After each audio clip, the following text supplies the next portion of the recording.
The water is blackest, where the pressure crushes everything.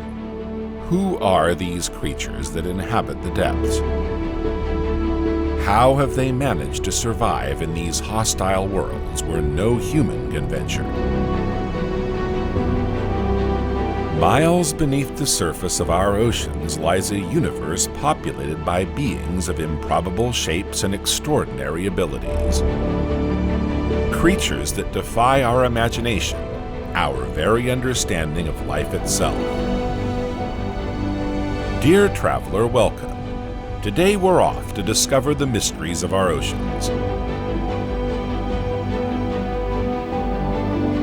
But before you set off on your next adventure, make sure you like the video and subscribe to the channel so you don't miss a thing. Thank you, and have a great trip!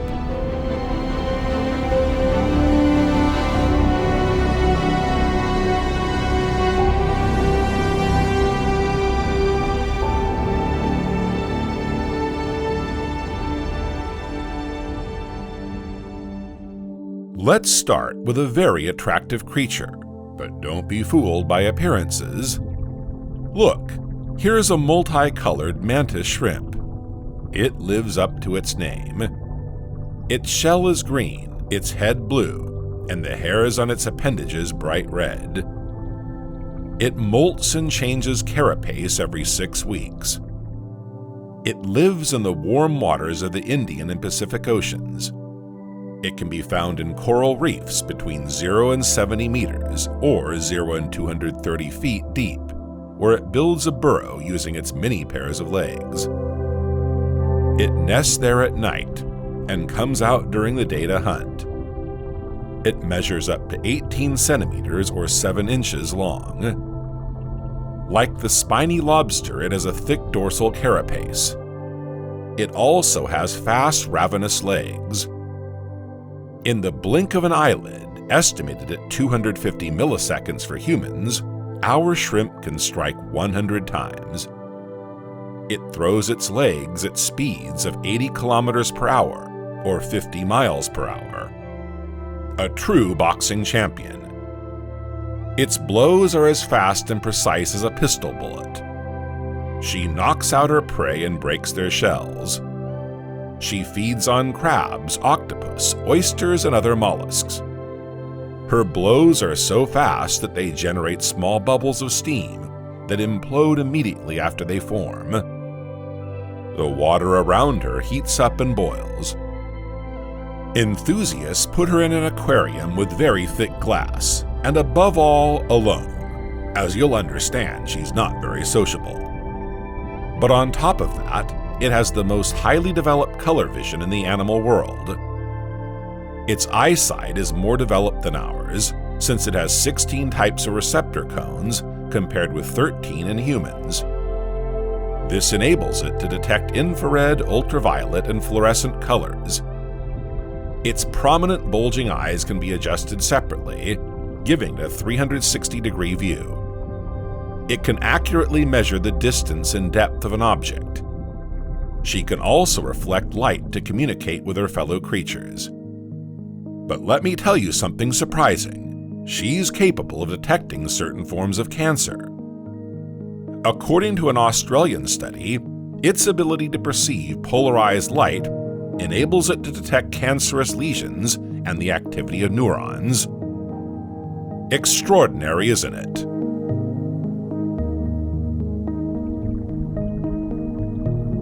Let's stay with the crustaceans for a moment. I'm going to introduce you to some curious specimens, which use the natural elements around them to camouflage or defend themselves. The mantis shrimp isn't the only one to surprise us in the family.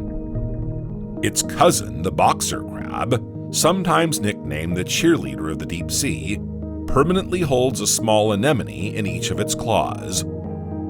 This is not to strike at other crabs, but to protect itself from predators and take advantage of the food captured by the anemone. It eats small invertebrates, algae, and detritus, i.e. the remains of algae or animals. They're clever. In fact, it's very rare for an invertebrate to use an object as a tool. When a predator approaches, they wave the anemones like pom-poms to scare it away. It too lives in the Indian and Pacific Oceans. It's tiny, 2 centimeters or 0.7 inches at most. You'll recognize it by its carapace. It looks like red and cream mosaic tiles edged in black. Its legs are simply ringed. You can meet it on the surface, but it can live up to 40 meters or 130 feet down.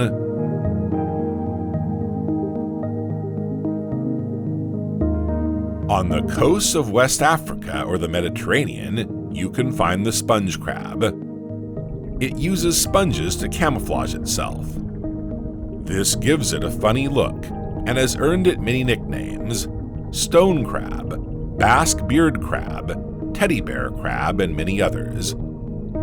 Its shape is quite rounded, and it can measure up to 20 centimeters or 8 inches wide for the male, and 12 centimeters or 5 inches for the female.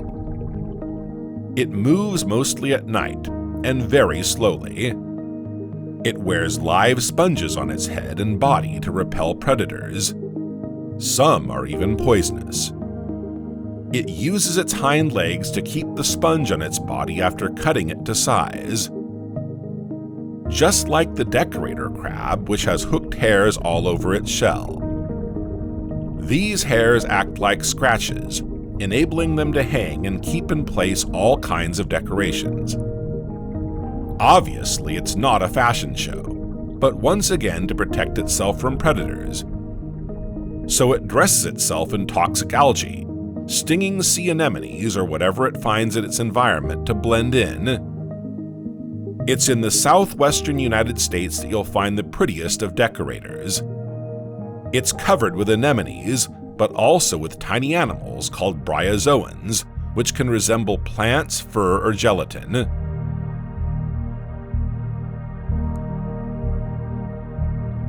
Another crab doesn't go into detail, wearing sea urchins to protect itself. This is the sea urchin crab, found in the Indo-Pacific basin and along East Africa.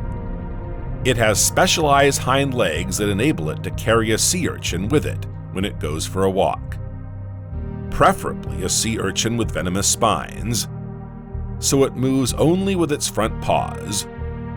The urchin doesn't mind because in exchange for its protection, the crab offers transportation to other feeding areas. The pea crab, on the other hand, prefers to take advantage of other people's costumes. Its small size enables it to hide inside other animals such as mussels or oysters.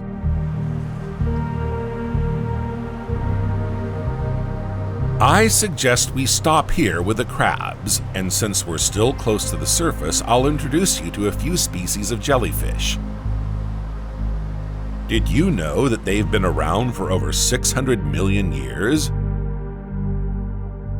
The main part of the jellyfish's body is called the umbrella. It's made up of 2 thin layers of cells, separated by an inert watery material. This simple structure enables jellyfish to grow and eat more easily. The stinging cells of jellyfish are called cnidocytes. They enclose an organelle, the nematocyst, which contains a capsule with coiled harpoons inside. Nematocysts emerge at the slightest touch. That's why when you brush against a jellyfish, you feel a sharp pain. Yet the sting only lasts 700 nanoseconds. Jellyfish don't sting each other. You're used to seeing jellyfish floating on the surface, but the Cassiopean jellyfish lives differently. It places its parasol on the bottom of the water. It retains microscopic algae in its tissues and turns itself upside down so that these algae can take advantage of the sun. In this way, they grow and serve as food for the jellyfish. Some jellyfish are more dangerous than others. Jellyfish of the Cubozoa class, generally known as box jellyfish, inflict a sting so painful it can kill you. Their umbrella is rather square in shape. They move faster than their cousins, up to 6 meters per minute. Their nervous system is also more developed. They have real eyes in clusters on either side of the parasol. They even have a centralized nervous system that can be compared to a brain, even if their memory seems limited. But the danger comes from the fact that the filaments of some of them can reach up to 3 meters or 10 feet. Even if you can see the umbrella as you swim, you may already be in the filaments. What's more, they're practically transparent and can swim. They don't just float with the currents. But don't worry, the most dangerous jellyfish are only found in a few places.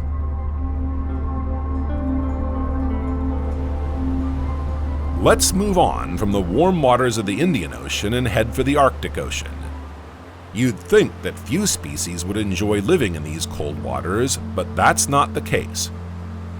Water temperatures vary from place to place and season to season, from -2 degrees Celsius, or 28 degrees Fahrenheit, to +14 degrees Celsius, or +57 degrees Fahrenheit, in midsummer.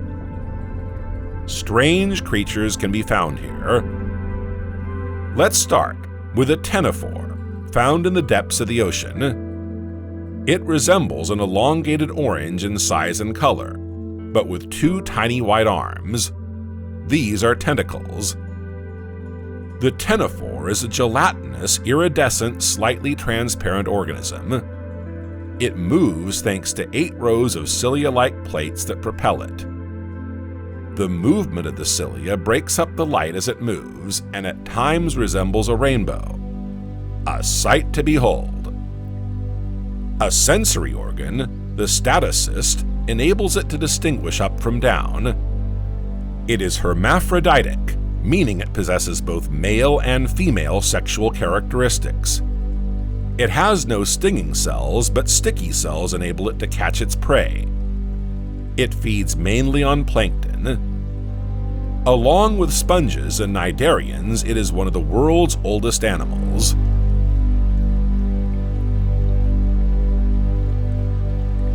There are around 150 species in all oceans. Bolenopsis is another ctenophore common to northern waters. It can grow to 15 centimeters or 6 inches. Its body is oval, slightly flattened and translucent, but tinged with blue. It has 2 bizarre lobes with a mouth between them. The barrow is even stranger. It resembles Bolenopsis in size and color, but has neither lobes nor tentacles. To feed, it directs its prey towards its funnel-shaped pharynx. Whatever species of ctenophore you encounter, they all put on a magnificent show.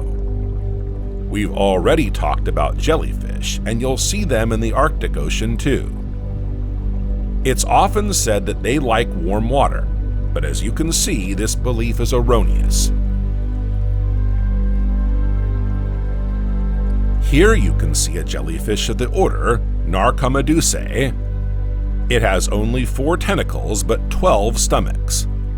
It fills them with prey, which it catches with its stinging cell-covered tentacles, stretching them out in front of it. The poor prey are then caught in her gelatinous nets.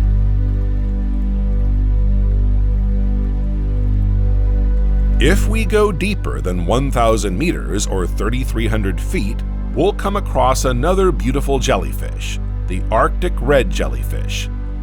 It looks like a big button. It lives at depths of over 1,000 meters or 3,300 feet, close to the bottom. It feeds on zooplankton, which it catches by first stinging it with its tentacles. Its umbrella makes up most of its body, and the filaments that escape from it are fairly short. The lion's mane jellyfish, on the other hand, has very long filaments.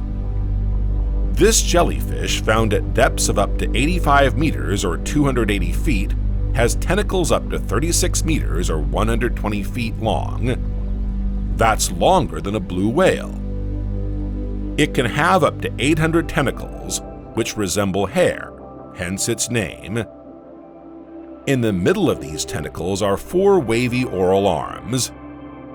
The diameter of its umbrella varies from 50 to 100 centimeters, or 20 to 40 inches, but the largest reach 2 meters or 6 feet in diameter. This is one of the largest jellyfish in the world. Its color varies with age, darkening as it ages from pink to red, and from yellow to brown. It has millions of cnidocytes in its tentacles, with which it poisons its prey before eating them. This jellyfish is very stinging. If you see one washed up on the beach, don't touch it.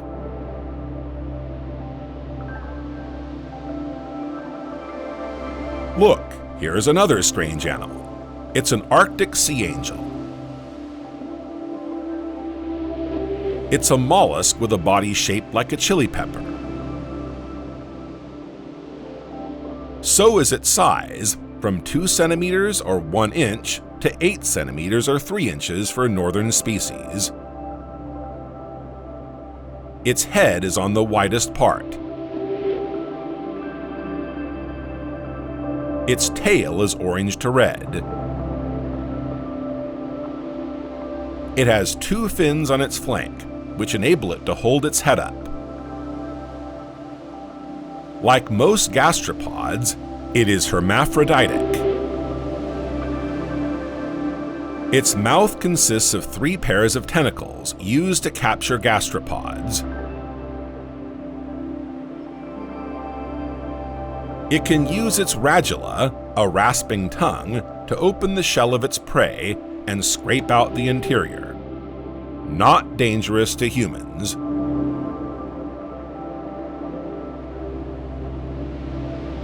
Another special animal found in the waters of the Arctic Ocean is the narwhal. Now we're on to something much bigger. From the back, it looks a bit like a dolphin. Like a dolphin, it belongs to the cetacean family. But if you look at it from the front or in profile, you'll see something quite astonishing. A sort of sword protruding from its head. It's a unique tusk. If you look closely, you'll see that it's not smooth, but has grooves that run to the left. It's often called the unicorn of the sea. Narwhals are toothed whales. They are medium-sized members of the cetacean family. Males average 4.7 meters or 15 feet, but can reach over 6 meters or 20 feet. They weigh around 1.6 tons. Females are smaller but still measure up to 5 meters or 16 feet and weigh around 1 ton. Newborns already measure 1.6 meters or 5 feet and weigh around 80 kilograms or 175 pounds. A third of their weight is made up of a thick layer of fat. This 10 centimeters or 4 inches of fat protects them from the cold of the Arctic Ocean. Narwhals' bodies resemble those of belugas, a small head, a short stocky body, and rounded flippers. On their backs, they have a dorsal crest that enables researchers to tell them apart.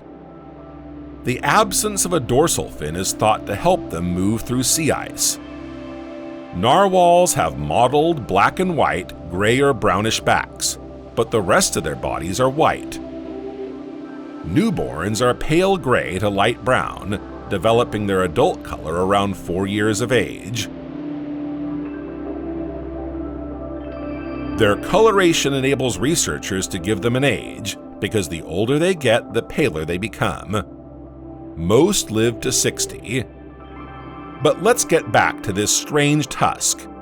It's the most striking thing about this animal. The long, spiral-shaped tooth grows from the upper jaw.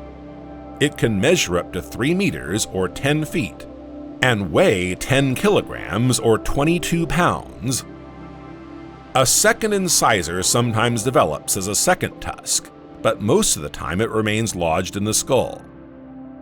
These tusks rarely grow in females. Their function remains a mystery. Several hypotheses have been put forward. The first hypothesis is that they are a secondary sexual characteristic, like deer antlers. The second hypothesis is that the length of the tusk indicates social rank and plays a role in competition for females. This hypothesis is all the more likely as we've seen males fighting, some even with their cousins, belugas or killer whales. The final hypothesis is that the tusk is a highly sensitive sensory organ capable of detecting changes in temperature, pressure, or salinity. The tusk grows throughout the animal's life, but becomes more fragile over time. It's not uncommon to see an old male with a broken tusk tip. And like your teeth, it doesn't grow back. The narwhal has adapted to life in cold waters and rarely ventures into warmer waters. It would be less tranquil there, as there are more of its predators such as killer whales, and it would be competing with other species for food. Narwhals migrate long distances, over 1,000 kilometers or 620 miles, but remain in cold waters. From November to April, it spends its time in deep ice-covered waters. Upwelling currents bring essential nutrients to the ecosystem. Narwhals spend most of their time foraging for food.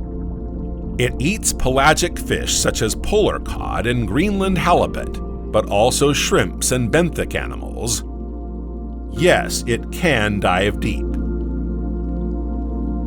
It can descend to a depth of 1,500 meters or 5,000 feet, staying underwater for 25 to 35 minutes. It adapts to the lack of oxygen and the pressure.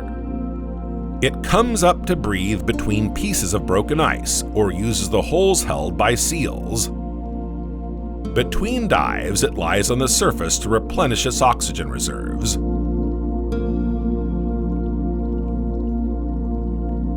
In spring, it heads for the ice break line and waits for large channels to form before entering its summering area. In July and August, narwhals disperse over a vast area of the Canadian high Arctic. Their seasonal migration lasts around 2 months. They travel in very large groups, sometimes thousands of individuals, but once they reach their destination, they separate. They then live in small groups of 5 to 8 individuals, often returning to the same place. Narwhals communicate with each other by making squeaky door-like whistles, which they produce by controlling the air ducts near their blowholes. This process, known as echolocation, is also used to communicate when diving, and visibility is reduced. They obtain information about their environment by emitting clicking sounds that resonate and bounce off objects. This method is also used by bats. But the narwhal also has something that amplifies and concentrates sound, a lump of fat on its forehead called the melon. It works like sonar. 3 narwhal populations have been identified worldwide, 2 in Canada, and a 3rd in the European Arctic. These populations do not meet.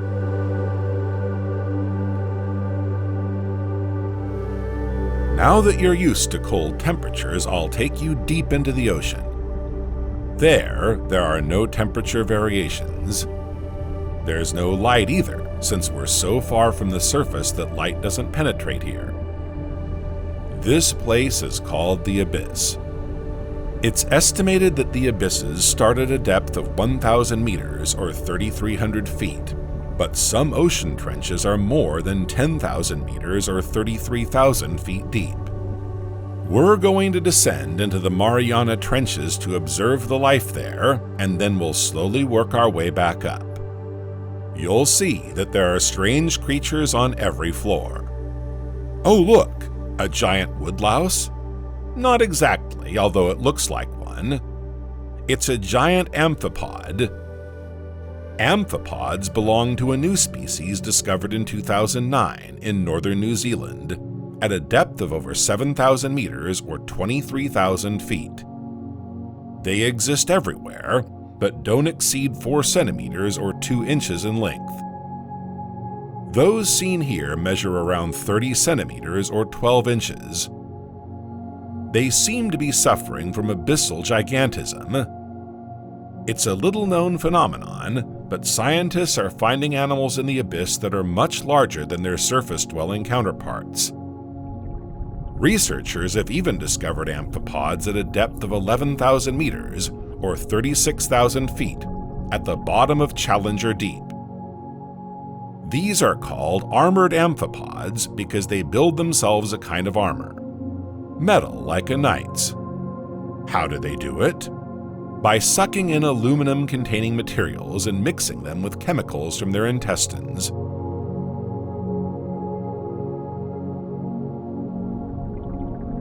Xenophyophores can also be found at this depth. They can only live in the deep ocean under great pressure. Organisms found at this depth are said to be pisophiles, which means they can only live under hyperbaric pressure. Their size is remarkable for such single-celled organisms. They can appear as flattened discs or in a tetrahedral, spheroidal, or ellipsoidal puckered shapes. They look a bit like bath sponges. They are very fragile, making them difficult to collect and study. They can number up to 20 inhabitants per square meter, making them the dominant organisms in certain abyssal regions. They could play an important role in the benthic ecosystem by bioturbating sediments and hosting other organisms. Bioturbation is the rearrangement of sediments by the movement of living organisms on the ground. Regions dominated by xenophyophores have 3 to 4 times more crustaceans and benthic mollusks. These are detrivorous organisms. Yes, they eat detritus, but not just any detritus. They feed on decomposing animal, plant, and fungal debris on the ocean floor. We're going to start slowly working our way up. At a depth of 8,000 meters or 26,200 feet, you can observe the slugfish. It measures around 15 centimeters and seems to be very comfortable in this hostile environment. It feeds on sponges, small crustaceans, and sea cucumbers. It is different from other fish in that it has adapted to great depths. It has white transparent skin, a large stomach, finer muscles, and an incompletely closed skull. It has no scales, and its skin is thin and transparent. It is somewhat tadpole-shaped with a larger front end. This is because it is equipped with a large mouth and stomach, enabling it to take advantage of the prey available. When studying its genes, scientists found that the osteocalcin gene, which regulates tissue and skeletal mineralization, was truncated. This explains his light, soft skeleton. Other genetic modifications were observed, such as the fact that the photoreceptor genes had virtually disappeared. It doesn't need them to live in the dark. On the other hand, it seems well adapted to detect the weak blue light produced by the bioluminescence of its prey, even though it feeds mainly on nutrient particles flowing from the surface. Unlike other creatures living in the abyss, this little fish is rather attractive. It's smooth, pale pink with wing-like fins. It doesn't look terrifying at all. But you'll see that at this depth, looking good is useless. You've got to be effective.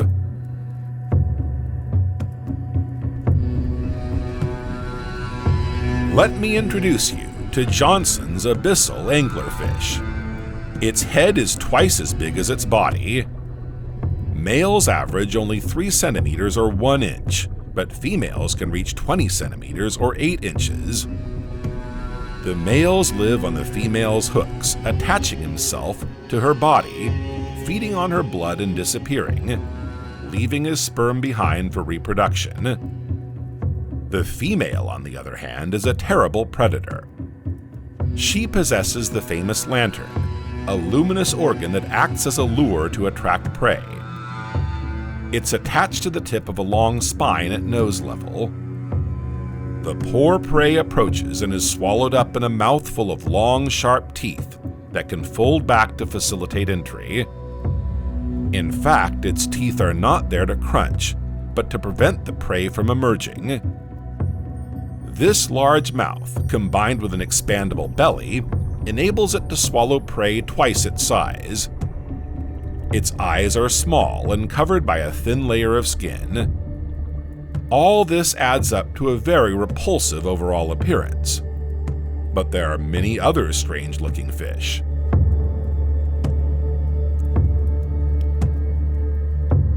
Meet the dragonfish.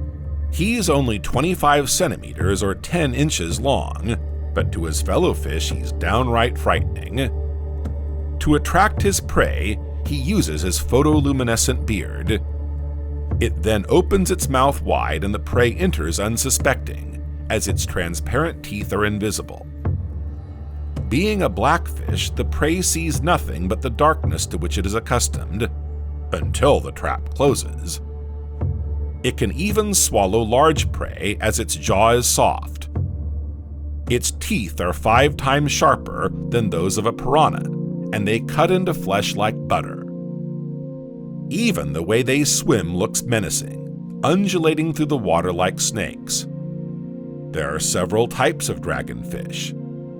The best known are the silver axe, Chaliotis, and Idiocanthus. They can be found at depths of between 1,000 and 3,000 meters, or between 3,300 and 10,000 feet.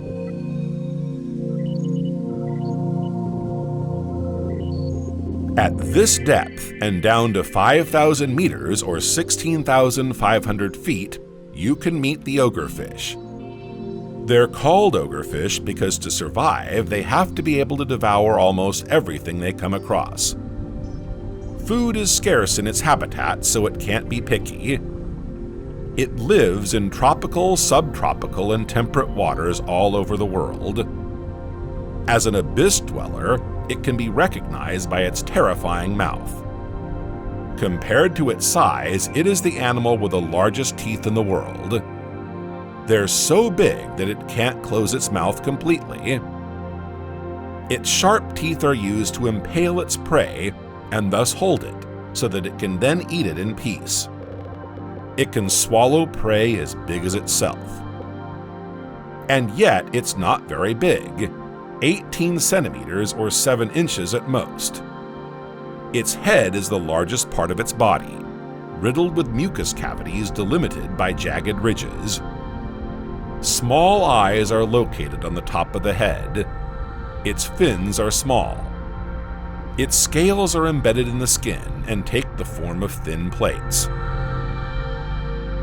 It camouflages very well in the dark, as it is able to absorb 99.95% of light. This characteristic is due to an adaptation mechanism. The structure of the melanin in its skin is very dense, enabling it to trap light rays. It is absolutely impossible to spot them in the ocean, as their skin is very dark, ranging from dark brown to black. Young ogrefish are so different from their parents that they have long been classified as a different species.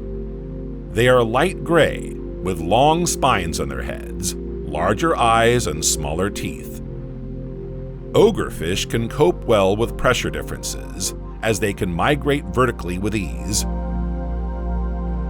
They stay at the bottom during the day, hidden by darkness, and come to the surface at night to hunt. Of course, if they come across something edible in the depths, they'll eat it too. This could be squid or other fish.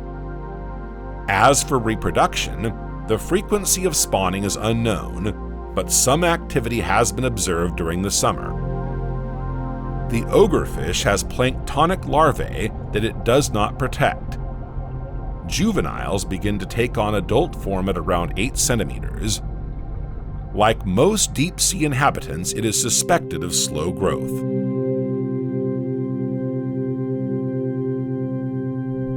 At around 1,000 meters or 3,300 feet, you can also come across the macropinna. Have you ever seen such a bizarre fish? It looks like a small submarine with a glass cabin. The front of its head is transparent, and you can see its eyes inside. It's sometimes called a returning fish because of its ghostly appearance. Yet there are 2 round things at the front of its head that look like eyes. It's mind-boggling. It was only photographed alive in 2004. It had already been fished, but this famous transparent dome burst when it came to the surface, so the fishermen didn't know what its head looked like.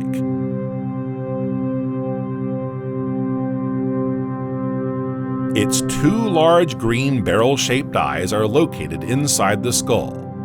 They are protected by a kind of green filter that enables it to look upwards or forwards, distinguishing bioluminescence from atmospheric light. In this way, it can distinguish sunlight from that emitted by other sea creatures. Thanks to its eyes, it can observe its environment through its totally transparent skull. The cranial cavity is filled with transparent gel. The 2 circles above the mouth, mistaken for eyes, are in fact its nostrils. It measures just 15 centimeters or 6 inches. Its body is covered with large scales. Its mouth is tiny. Thanks to its special eyes, it can spot prey passing overhead. It remains discreet as it hardly moves. Its large flat fins ensure stability and precision of movement. When the prey is spotted, it swiftly seizes it. It feeds mainly on zooplankton, but uses siphonophores to vary its diet. Siphonophores are bioluminescent invertebrates that can grow up to 40 meters long and entangle larvae and crustaceans in their tentacles, which our macropinna feasts on. Its transparent head acts as a shield, protecting it from the stinging stings of the siphonophore's tentacles, so it can peck away in peace. What a strange and unique adaptation.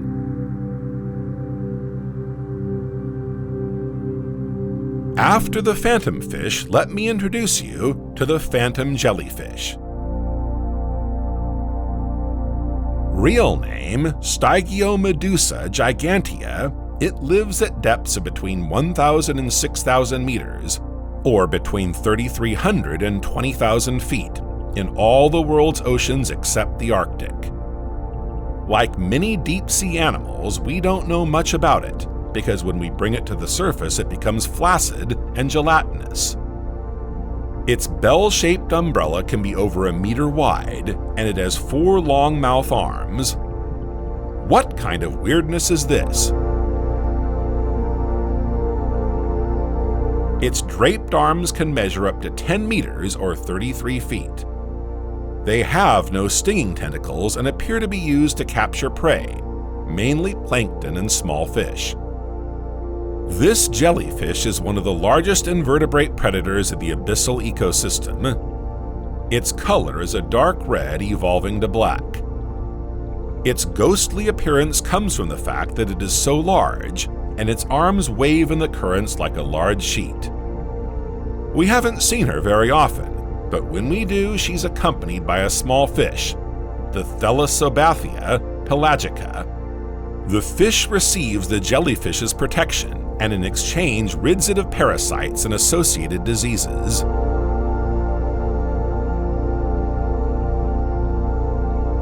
Let's continue our journey. Oh, look at that pretty blue thing. It's a lamp sponge. You'll see pretty blue balls hanging from a stem about 50 centimeters long. The design is reminiscent of a 60s light fixture, which explains its funny name. It's a carnivorous sponge. It catches small crustaceans with its spicules, which act like hooks to hold on to its prey. Long considered to be plants, sponges are in fact marine animals. There are some 10,000 species. The one you're most familiar with is yellow and is used for washing yourself or your car. But there are much more curious ones, like the one we've just seen. Sponges have the ability to renew themselves. The Leer sponge is very special too. Look, it's nothing like the toilet sponge. It's carnivorous and feeds on small crustaceans. It looks like ridges lined up high on the arms of a thin white star. But these vertical branches end in balls that are spermatophores, organs that produce male gametes before releasing them into the environment. In any case, it's very beautiful. To finish with sponges, I'd like to introduce you to the greenish globe sponge. Quite a different style, isn't it? It forms a magnificent forest green globe covered with tiny craters. It looks like a little green planet, 12 centimeters or 5 inches in diameter. Let's leave these pretty objects for a moment and turn to some strange transparent animals. Let's start with a transparent sea cucumber. Can you see its digestive system through its thin skin? Strange, it looks like it's missing something. It lives at a depth of 2,750 meters, or 9,000 feet. It crawls along the ocean floor at a speed of 2 centimeters per minute, or 1 inch per minute, sweeping up detritus-rich sediments in its mouth. Sea cucumbers are animals, not vegetables, despite their name. Some resemble cucumbers in size and shape, but others are quite different. They all have a circle of tentacles around their mouths. They measure 30 centimeters or 12 inches long, but some species reach 3 meters or 10 feet. They are harmless but sometimes toxic. Their digestive system is simple. The toothless mouth is followed by a pharynx and esophagus. This is followed by a very long intestine to optimize digestion of a low-energy diet. Digestion can take up to 36 hours. The large intestine ends in a cloacal sac. Reproduction is sexual and sea cucumbers are oviparous. But some species are capable of asexual reproduction by splitting. The animal is able to cut itself in two. Each part then regenerates a complete individual in 2 to 6 months. Holothurians are the most important group of detritus feeders in reef and abyssal faunas. At a depth of 4,000 meters or 13,000 feet, they make up half of all living species. At 8,000 meters or 26,000 feet, they account for 90%. Some species live in symbiosis with others. Those of the Synaptula genus live almost exclusively on sponges.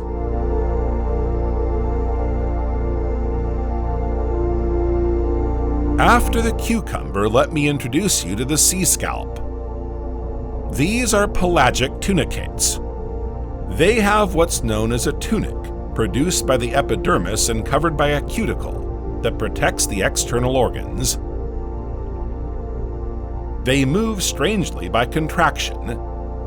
They pump water through their gelatinous bodies, filtering the phytoplankton on which they feed.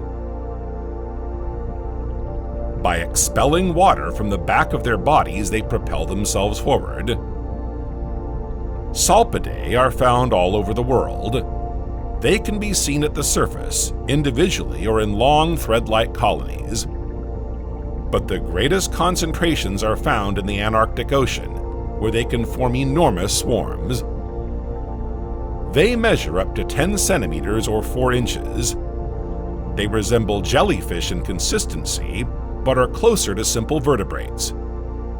They possess what looks like a primitive form of nervous system. They are being studied as possible models for the evolution of vertebrates.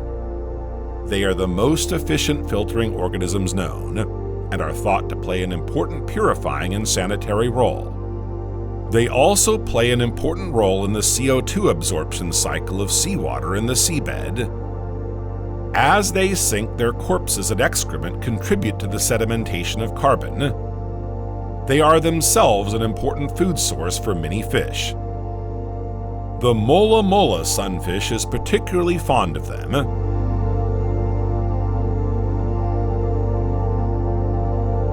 The sunfish isn't transparent, but I'd like to tell you a bit about this strange creature. What does he have to do with the moon? Its name comes from its appearance. It's big, white, and slightly rounded. It's laterally flattened, like a big white disc, and often swims sideways on the surface. In fact, it's called a sunfish because it's thought to take advantage of its time on the surface to get a tan. It could really use it. Some researchers also believe that it exposes its flanks to the sun in order to carry out a kind of thermal recharge, which would then enable it to descend into deep, cold waters. It can descend to 600 meters or 2,000 feet below the surface, but most often remains between 0 and 200 meters or 0 and 660 feet deep. Its skin varies from silvery gray to white, with a wide range of mottled skins. If attacked by a predator, it can change from light to dark. Its skin can reach over 7 centimeters or 3 inches thick on the ventral surface and is covered with a layer of mucus instead of scales. This doesn't protect it from the 40 or so parasites that can live on and under its skin. The sunfish often calls on the cleaner fish to soothe its itching. This may also be one of the reasons why they expose their flanks to the surface, so that seabirds can feed on the parasites on their skin. It has no tail, and thanks to its dorsal and anal fins, its height can equal its length. The sunfish has an average length of 1.80 meters or 6 feet, and an average mass of 1 ton. But these are averages.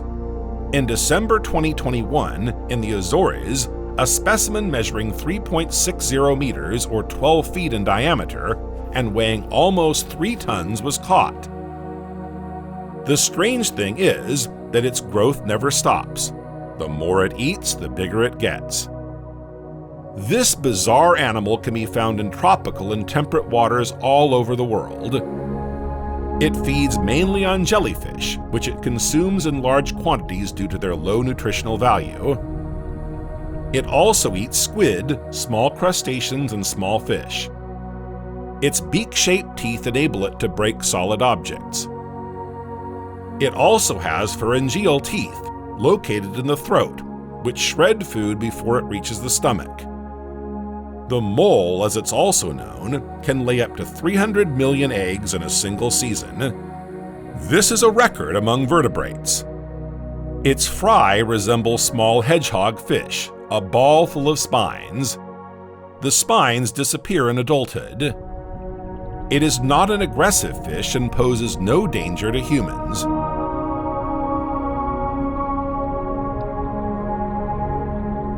There are all kinds of transparent animals in the oceans, like the icefish crocodile. What makes it so special is that even its blood is colorless. It's the only known vertebrate without red blood cells or hemoglobin. Oxygen is transported directly by plasma in a dissolved state. This is possible because this type of fish lives in the very cold waters around Antarctica. Its muscles do not contain the myoglobin that normally stores oxygen in this organ. Blood flow and volume are increased to keep the fish breathing.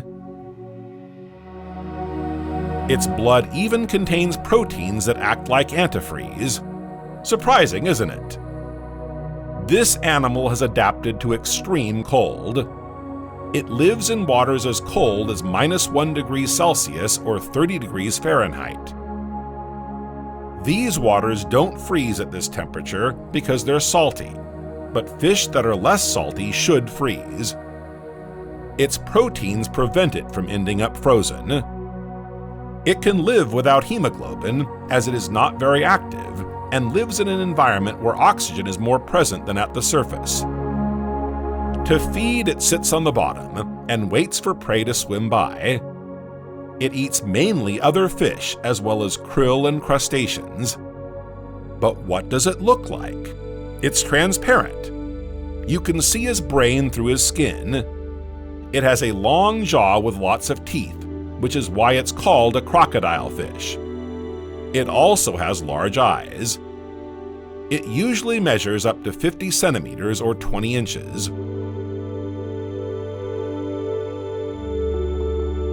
Closer to the coast, you can spot sea nuts.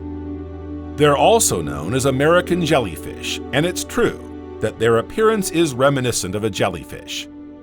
But unlike jellyfish, sea nuts are neither stinging nor dangerous. They belong to the ctenophores, transparent carnivorous marine organisms with rotational symmetry. There are around 150 species. They move thanks to locomotor cilia aligned in 8 rows on ciliated plates forming combs. Can you imagine moving around with your hairstyle? The sea walnut has been observed in the Mediterranean since 1980. It is thought to have been introduced by ballast water spills. Unfortunately, it is highly adaptable and grows rapidly in the water. It is therefore a threat to lagoon ecosystems as it feeds on fish larvae, and it's very greedy. You'll recognize it by its transparent, gelatinous walnut-shaped body. It has 2 large lobes and 4 smaller ones covered with ciliated paddles that create a beautiful play of light, like rainbows floating in the water. It retains its shape even when stranded, as the jellyfish spreads out. An animal that closely resembles a jellyfish is the sea gooseberry. The only difference is their size. The sea nut measures 3 to 12 centimeters or 2 to 5 inches, while the gooseberry is smaller, measuring 1 to 3 centimeters or 0.3 to 1 inch.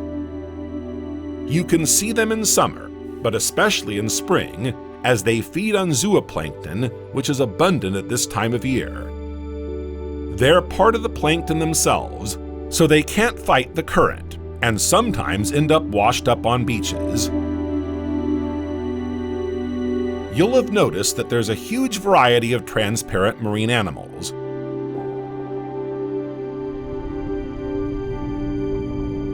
But let me introduce you to another strange fish that doesn't fit into any category. It's even been voted the ugliest fish in the world. We're talking about the blobfish. It lives at depths of 600 to 1,200 meters, or 2,000 to 4,000 feet, off the coast of Australia and Tasmania. It's completely dark down there, and the pressure is very high, sometimes exceeding 350 kilograms per square centimeter. The creatures that live at these depths have adapted to the pressure and are not designed to return to the surface. Such is the case of the blobfish, which gels when brought up to the surface. It then looks like a big, sad man. His little black eyes tower over a big nose and sagging mouth. It looks like a pile of white gelatin, whereas at a depth of 1,000 meters, or 3,300 feet, it looks just like a fish. It measures up to 30 centimeters or 12 inches, weighing 2 kilograms or 4 pounds. Its body is oval, adorned with a tail, a dorsal fin, and a fin on each side of the body. Its color is pinkish.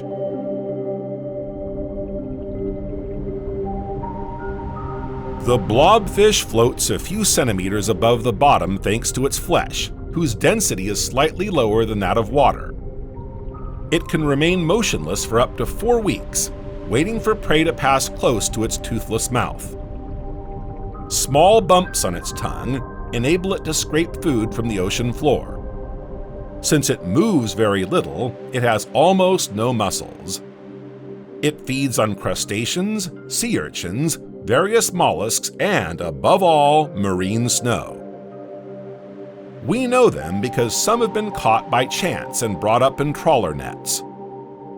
It seems to live alone. Its reproduction was first observed in 2000. The female lays between 1,000 and 100,000 pink eggs, which she arranges in a nest. These are then fertilized by the male. The eggs, which are very light, float a few centimeters off the bottom and form a cluster. The female looks after the eggs throughout incubation, cleaning them regularly. Larvae then emerge from the eggs, sinking to the ocean floor to grow into adults. This phenomenon is thought to take several years. Despite the impressive number of eggs laid at any one time, the blobfish is considered threatened, particularly by bottom trawling. Let's stay in Australian waters for a moment, where we find other strange and often frightening creatures.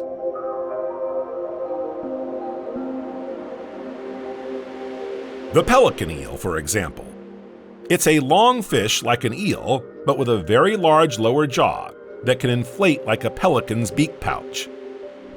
It lives at depths of between 500 and 3,000 meters, or between 1,600 and 10,000 feet, which explains why it is rarely encountered by man.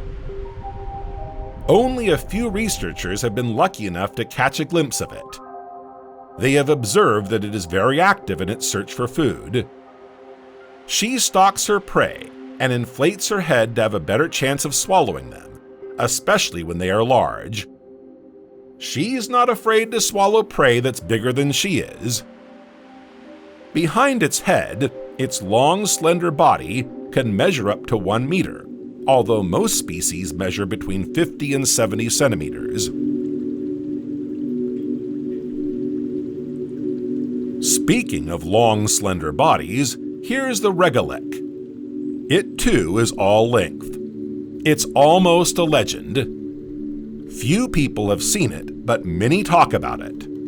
It holds the record for the world's largest bony fish. He's much longer than the eel I just told you about. Its average length is 7 meters, or 23 feet, but the record is 17 meters, or 56 feet. Its weight frequently exceeds 200 kilograms, or 440 pounds. It's a fairly peaceful animal, even if its face, and especially its mouth, are frightening. The front of its head is not rounded but straight, with a large mouth and big eyes on the side. It has no teeth but branchiospines. These are cartilaginous protuberances borne in 2 rows. It has between 40 and 58 of them. Its head is topped by a shiny red crown that extends like a ribbon down its back. This crown resembles antennae, which are also found at the base of the head like a goatee. The rest of the body is silvery. Its skin is not covered with scales but with tubercles. This red ribbon is actually a long dorsal fin. It also has very long front fins. Its appearance is special, but so are its bones. They are gelatinous and very flexible, as they have no cells. The only rigid balls of bone in the regolith skeleton are found along its spinal column. They enable the muscles to attach to the bones and move this enormous fish.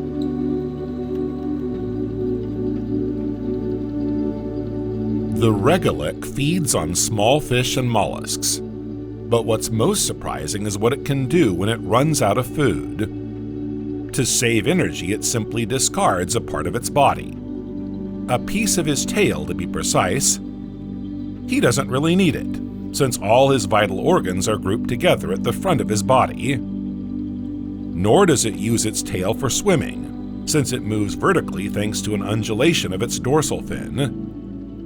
It also appears to part a piece of its tail to escape predators, as lizards do. It is a discreet animal, living at depths of over 500 meters or 1,600 feet in all but the coldest oceans of the world, the Arctic and Antarctic.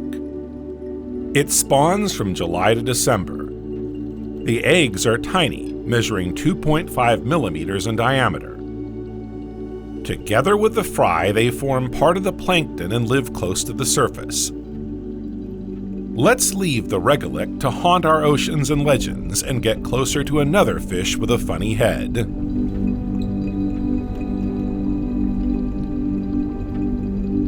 Introducing the lute shark, or goblin shark.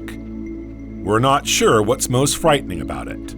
Its strange color, its mouth full of long, thin teeth, its long snout. The lute shark is considered a living fossil. It has existed for 125 million years. It belongs to the so-called elasmobranch species, which includes cartilaginous fish with a jaw that has never been fused to the neurocranium. It was first discovered in Japan in 1897. The young male caught that day measured 107 centimeters, but on average it is 4 meters or 13 feet long, weighing around 200 kilograms or 440 pounds. Females can even reach 6 meters or 20 feet. We now know that it lives in the planet's 3 main oceans, the Atlantic, Pacific, and Indian. It evolves in the so-called twilight zone, between 200 and 1,000 meters, or 600 and 3,300 feet depth. The dorsal fins are rounded and small, while the pelvic fins and anal fin are larger and elongated at the base. The caudal fin, in addition to being asymmetrical, has no lower lobe. These particularities give the animal a low thrust angle and therefore a slow swimming speed. The V-shaped snout extends well beyond the top of the head, rather like the peak of a large cap. I told you about its strange color. It's due to the fact that the shark is semi-translucent. You can see its blood vessels through its skin. The pink color emanates from the oxygenated blood flowing through the capillaries. Its rubbery, flabby skin is protected by dermal denticles. These are tooth-like structures covered with hard enamel. And its mouth? Its mouth measures 26 large, fine, sharp teeth on the upper jaw and 24 on the lower mandible. But that's not all. It can project its jaw towards its prey, seize it, and bring it back to its mouth to eat. Its mandible is capable of speeds of up to 3 meters per second, and it can extend up to 10% of its body length. Scientists believe that this original hunting technique is an adaptation to 2 factors: the fish's deep-sea environment, where food is scarce, the fact that it cannot move quickly towards its prey. Its prey includes small fish, cephalopods, and crustaceans. The skate shark can't rely on its eyesight to find food, but it does detect the low-intensity electromagnetic fields produced by its prey.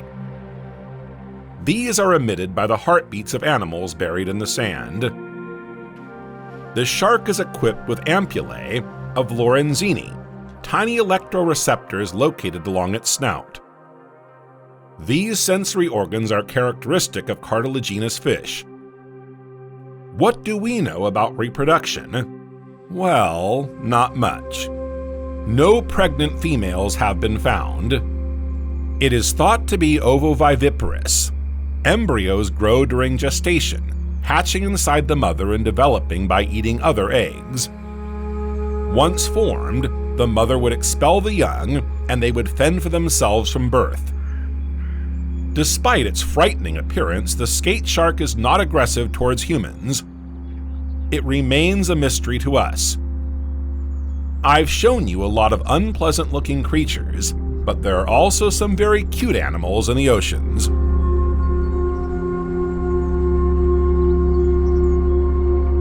Let's start with the flamingo tongue, also known as the Caribbean Oceli coin. From the 17th to the 19th century, it was used as currency between the indigenous populations of the West Indies. The flamingo tongue is a small mollusk that measures 3 centimeters when fully grown. Its shape is reminiscent of a slug, but its appearance is much prettier. It has a white shell decorated with orange circles surrounded by black. This shell is characterized by a median bulge. It can be found at depths of between 5 and 15 meters in the Atlantic Ocean, near Mexico and the West Indies. It clings to gorgonians, eating their outer tissues. These tissues contain toxic substances that the little snail can assimilate and use to its advantage, so it has few predators. The flamingo tongue has gills located in the front of the heart.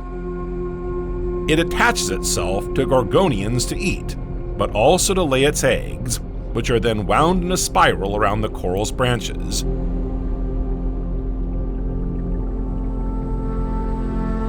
A little deeper down you can spot a Dumbo octopus, also very cute.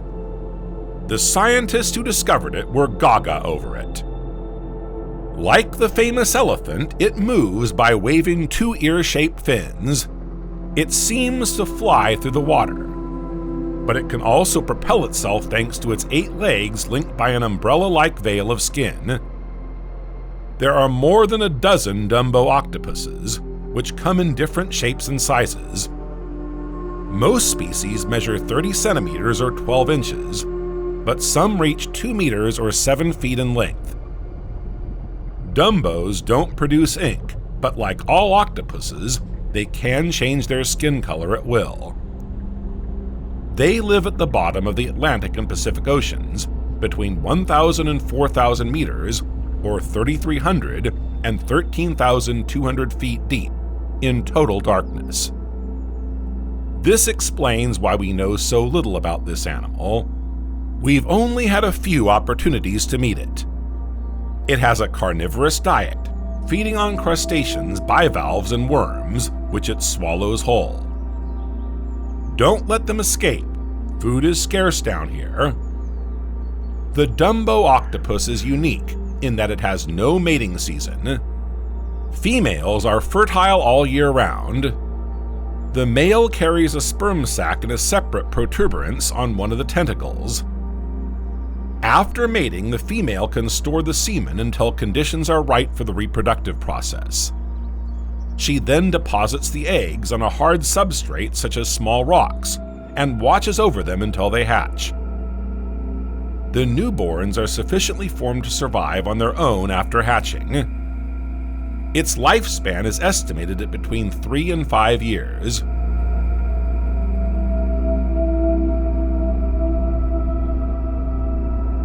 Another very pretty octopus is the blue-ringed octopus. You can spot it off the coasts of Australia and Japan.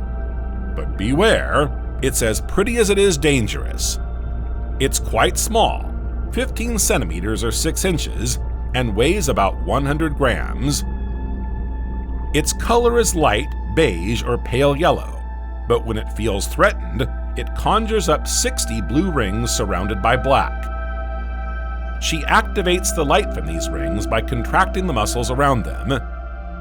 It's very beautiful, but be careful not to touch her. It's when she bites that she injects her venom, tetrodotoxin, located in her salivary glands.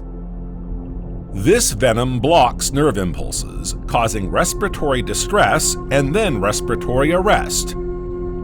It's a chilling thought, especially as there's no cure apart from respiratory assistance, but you need to act fast. This octopus evolves between the surface and 55 meters, or 180 feet, but most often stays in the rocks of coral reefs. This is where it hunts at night, feeding on crustaceans and fish. It can squeeze through rocks and dig into crevices with its tentacles. It also uses its terrible venom to hunt. It injects its venom into its prey by biting it, or even more fearsome, it releases a cloud of venom into a prey's habitat to paralyze it and better seize it.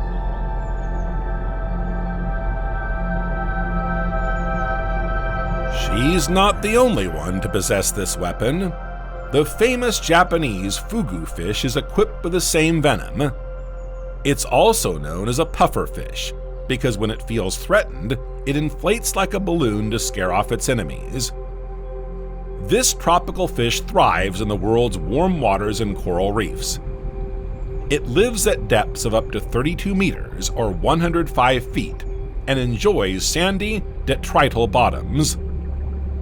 If you're a diver, you've probably already seen it in its normal form. There are several species of pufferfish.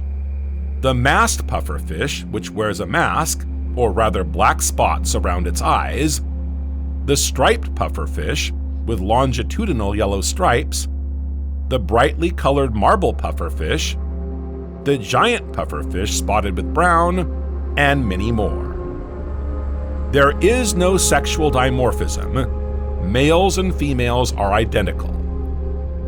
Pufferfish have no teeth, but 4 dental plates which they use to crush the shells and other hard parts of the crustaceans and shellfish they eat.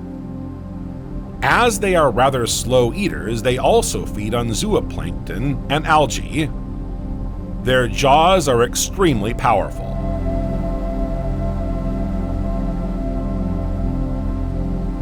I told you it swells up when in danger, which is pretty impressive because it gets all round. How does it do that? By filling an expandable pouch attached to his stomach with water. This triples its volume, but requires a lot of energy. Thus inflated, he's more impressive and harder to grab and bite. But it can also release the terrible venom, known as tetrodotoxin. This wouldn't be too much of a problem if the fish weren't eaten by humans. But for the Japanese, it's a first-class delicacy. Special training and a diploma are required to cook this fish. You need to know how to fillet it alive and remove the skin, sexual organs, and liver before cooking.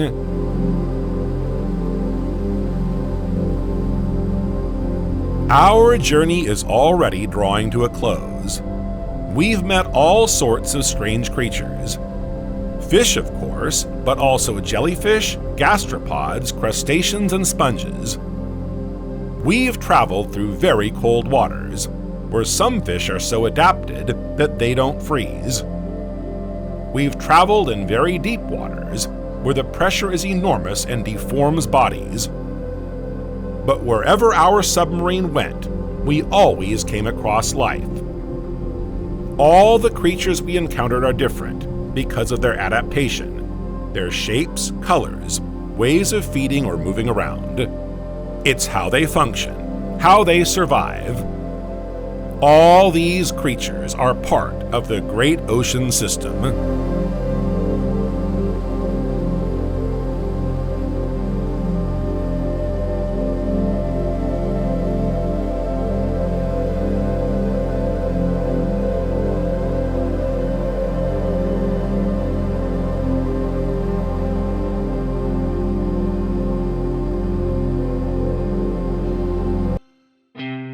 Another spectacular phenomenon of the oceans is the presence of hydrothermal vents in our seabed. These hydrothermal vents, also called white smokers or black smokers, depending on their characteristics, are like marine geysers.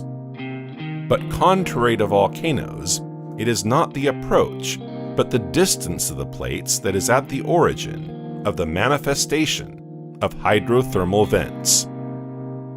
When 2 plates move apart, they create a crack, a fault in the ground.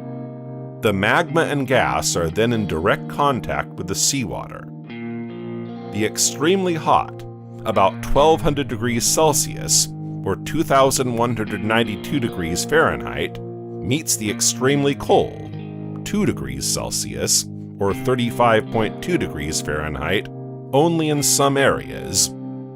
The pressure released is enormous.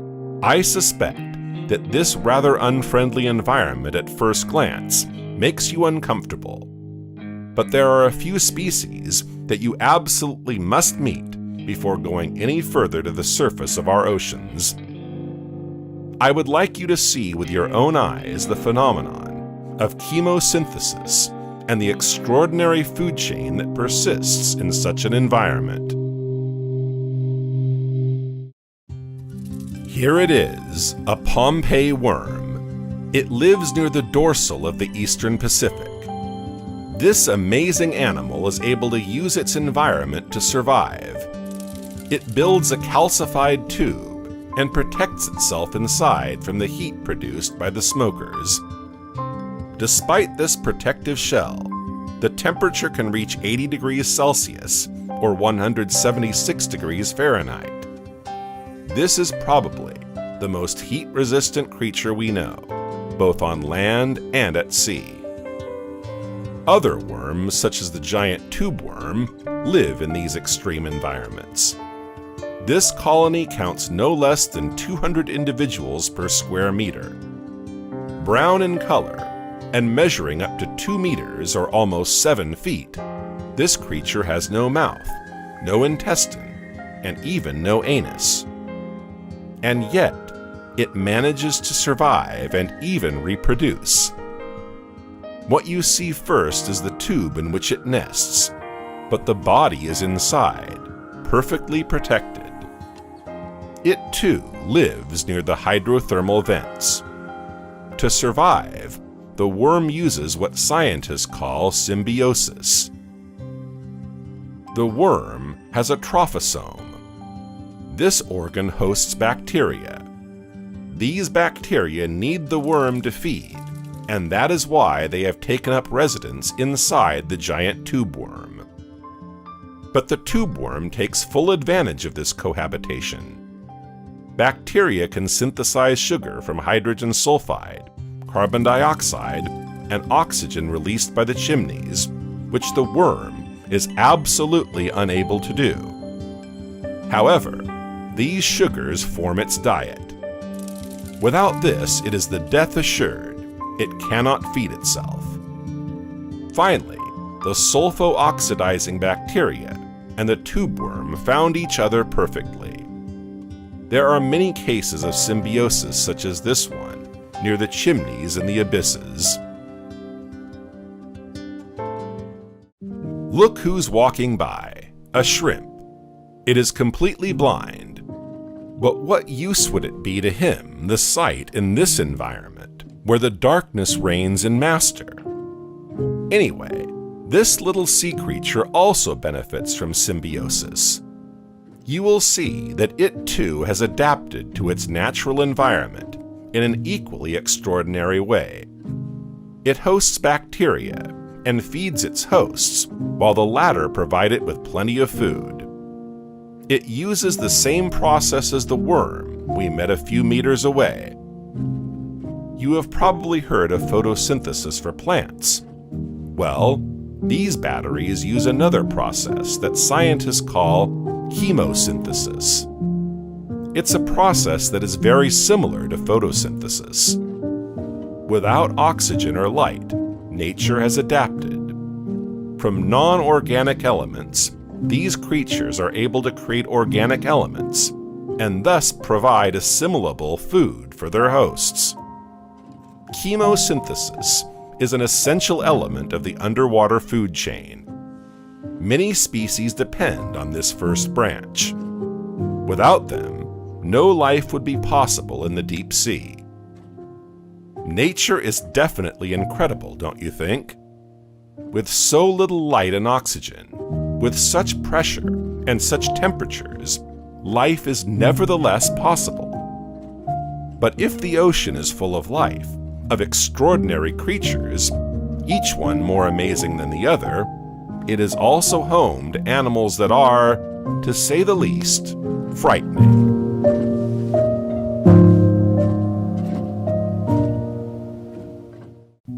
The ocean is one of the most beautiful places in the world, yes, but certainly not on the whole surface of the globe, at least not at any depth. There are species that are terribly frightening. Their appearance is so frightening that it will probably be difficult for you not to close your eyes for a few moments, just to let your mind accept the idea that such an animal could exist. I reassure you, though, that although their appearance is detestable, even abominable, these sea creatures are not necessarily dangerous. If it can reassure you, The majority of them live very deep in the water, so you won't run into them during a diving session soon. The deepest layer of the oceans is called the abyss. Located at a depth of several thousand meters, the temperature is very low, the light non-existent, and the water pressure excessive. It is therefore not surprising that creatures living in such an extreme environment have traded the aesthetic side of their physique for extraordinary abilities that are essential to their survival. Before descending into the abysses to delve into the bowels of the oceans, I invite you to find a fish that lives near our coasts. It is discreet and blends in with its environment. You will have to keep your eyes open if you want to see it. This species could very well be found in the Mediterranean Sea, but it also populates the west coast of the Atlantic Ocean in the United States. The uranoscope is a special fish. You don't notice it right away, but once your eye is drawn to those exorbitant eyes sticking out of the sand, surprise and fright are usually not far away. Look right under your feet. You see, this fish has eyes, gills, and even a mouth on top. Not very glamorous, is it? It buries itself in the sand with the help of its pectoral fins, and only lets its head protrude from the sand. This tactic allows him to deceive his preys and to have them by surprise. When you are not very athletic, you have to be strategic. His physique is not very attractive, to say the least, and is an asset to feed himself. As we have seen with many species so far, on land as well as in the sea, it is sometimes necessary to know how to adapt to survive. This is the case of this fish. Its face, as disadvantageous as it is to our eyes, is for him a real asset that he does not hesitate to use as soon as hunger is felt. You will not escape. You will have to be courageous. We are going to start our descent into the abyss. You will feel more and more oppressed. The pressure of the water becomes more intense with each meter you travel. You will also miss the light. Contrary to the different species you will meet during this descent, you are not equipped to live in these oceanic regions. Your eyes, used to the comfort of light, will not be of any use to you here. This is probably the most worrying thing about the ocean floor, the lack of light. Do you also feel the cold that grips your body? The temperature probably doesn't rise above 4 degrees Celsius, or 39.2 degrees Fahrenheit at the most. The abyss is frightening, but this territory is as extraordinary as it is surprising, which is why I want to take you there. It is home to the most incredible legends about our oceans. They are rarely true, but they reflect the passion that drives us. The ocean floor fascinates.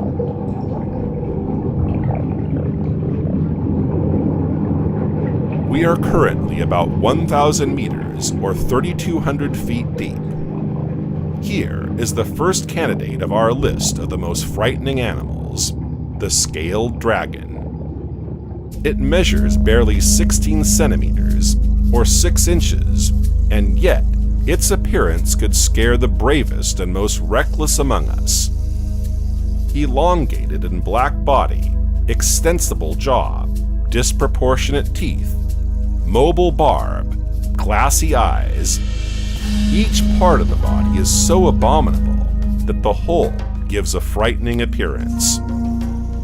With its 16 centimeters, one could say that it is not so formidable as that. But think again. This deep-sea fish with oversized teeth can swallow prey at least as big as it is. Its jaw allows it an opening of 120 degrees. This is the rat-tailed grenadier. As you can imagine, its name leaves little room for doubt. The appearance of the rat-tailed grenadier is not the most adorable. It lives at a depth of between 600 and more than 2,600 meters below sea level, or between 1,900 feet and 6,500 feet. If its physique is clearly unattractive, one must believe that beauty is not an essential criterion of longevity, since it can live more than 60 years. Its slender body ends with a long, thin tail that reminds us of the rat we know. But if its terrible assets stopped there, it would still pass. Unfortunately, I'll let you get to the other side of this fish, so you can see it from the front. Its head is incredibly large and totally disproportionate to the rest of its body. Its eyes are exorbitant, and its outrageous mouth makes it one of the most frightening animals of the underwater world. Let's not linger. There are a few other species I'd like to show you.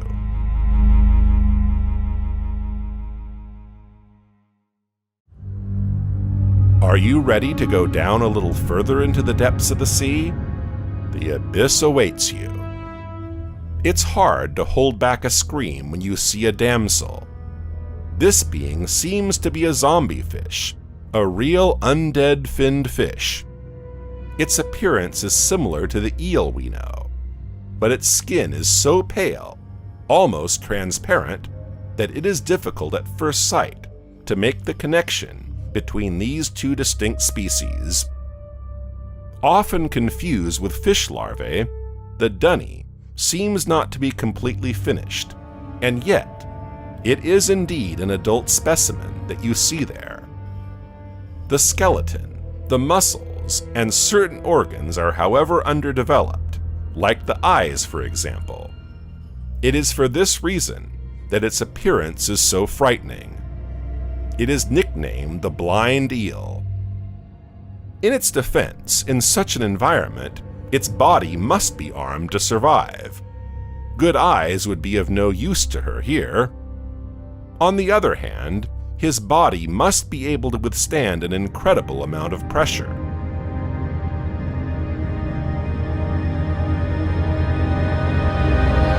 It's time for you to go up a bit, at least a few hundred meters. The temperature and the pressure of the water are becoming almost unbearable here, don't you think? Here is another fish that deserves to be mentioned for its particular physique. The big swallower lives up to its name and can swallow prey much bigger than him. Living in the North Atlantic, it can measure up to 25 centimeters or 10 inches for the most beautiful specimens. Its body is not very big, and it is not very big either. What is so strange about it? Look a little more closely. Do you see its huge mouth opening up? It's a veritable abyss all by itself. But that's not all. Now look under his belly. Do you notice this huge pocket? That's his stomach, no more and no less. It is particularly elastic, as you can see. It can hold a breakfast that is twice its size and 10 times its own weight. But gluttony is a bad habit. There is an old adage about not biting off more than you can chew. Unfortunately for him, his exceptional abilities sometimes make him make a fatal mistake. Knowing that he is capable of hunting large prey, he sometimes attacks fish that are too big for his stomach. Impossible then to digest it, he dies of the consequences of his last feast.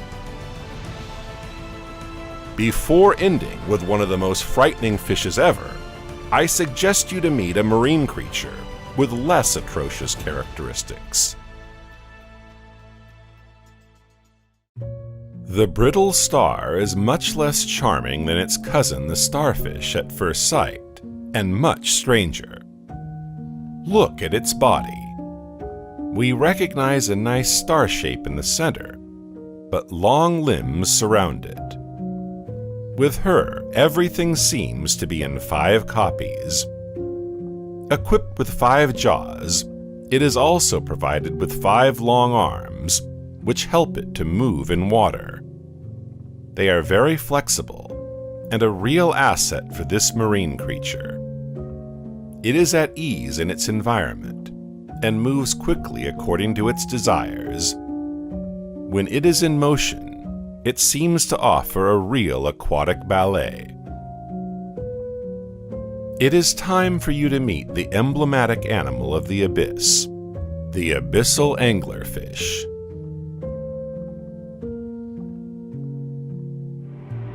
It could be elected the most dangerous and scary marine animal of the oceans. The abyssal anglerfish is really impressive. To meet it, we will have to continue our dive into the depths, between 1,000 and 3,000 meters. That is between 3,200 and 10,000 feet. The anglerfish has an unusual physique. Its jaw is disproportionate and worthy of the worst horror movies. Do you see those long and sharp teeth? They are capable of biting and crushing animals twice its size. But this is far from being its only asset as a deep-sea predator. The anglerfish can't see very well, but it has a highly developed olfactory system, which allows it to detect many odors in the water. At the end of its first dorsal spine, this small luminous ball that you can see is a real trap. Prey are attracted to this beneficial light source and are drawn in like magnets. The anglerfish is quick to pounce on the animal and tear its prey apart. As a strangeness never comes alone at such depths, here is another little anecdote about this animal. The one you see here is a female. She can measure up to about 30 centimeters, or almost 12 inches. The males are much smaller, only 3 centimeters or 1 inch. What is extraordinary in this unusual couple is that the male lives attached to the female, like a parasite. This is what allows them to dedicate their life to reproduction. In such an extreme environment, things are complex by nature. Living on top of each other makes things a little easier.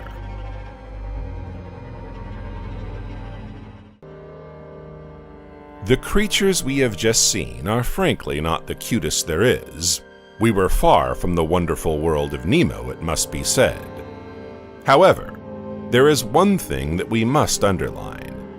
They may have been ugly, but for the most part, they were harmless. This is not the case with the ones that are waiting for us now. If you were already horrified by what you have seen so far, what awaits you is just as impressive. We are here in the Indian waters of the globe, but beware, the colors and the richness of the ecosystem of the region should not put your vigilance to sleep. When you think of a snake, the first thought that comes to your mind is probably a land snake. However, our seas and oceans are also a favorite playground for marine reptiles. The sea snake populates our oceans, and believe me, it's not the friendliest. The sea snake is not a friendly little eel. Don't get too close to it if you don't want to taste its venom. It is not a picky eater and feeds mainly on mollusks, but if it feels threatened, it will not hesitate to stick out its tongue. Be aware that its venom is one of the most toxic and powerful in the world. It contains 10 times more venom than a land cobra. That makes you think. Muscular pain, blurred vision, spasms, hallucination, drowsiness. Nothing very appetizing on the menu after being bitten by one of these sea snake specimens.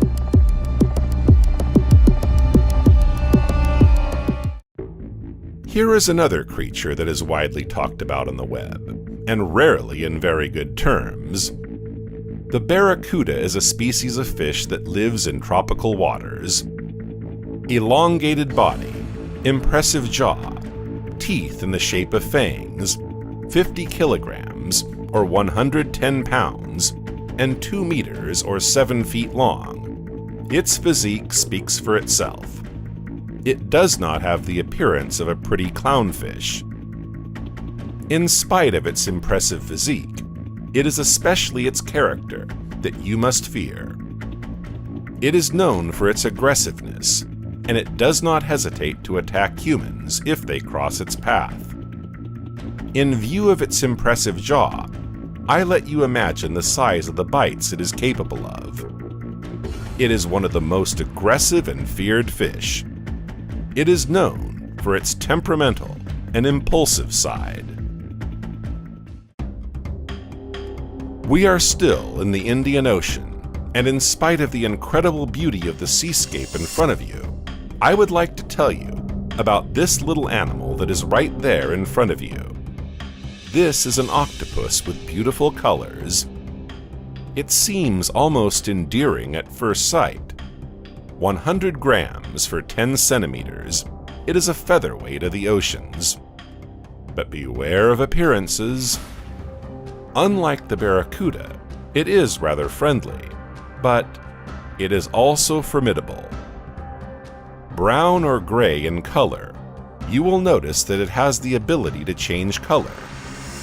When she feels in danger, you'll see blue rings appear all over her body. This is a signal from her to you to leave her alone.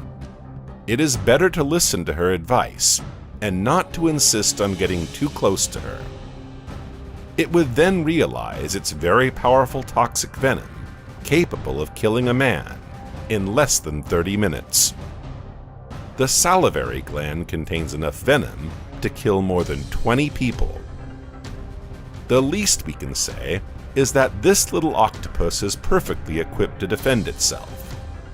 After the bite, the venom attacks the body and causes respiratory distress, pain, and paralysis.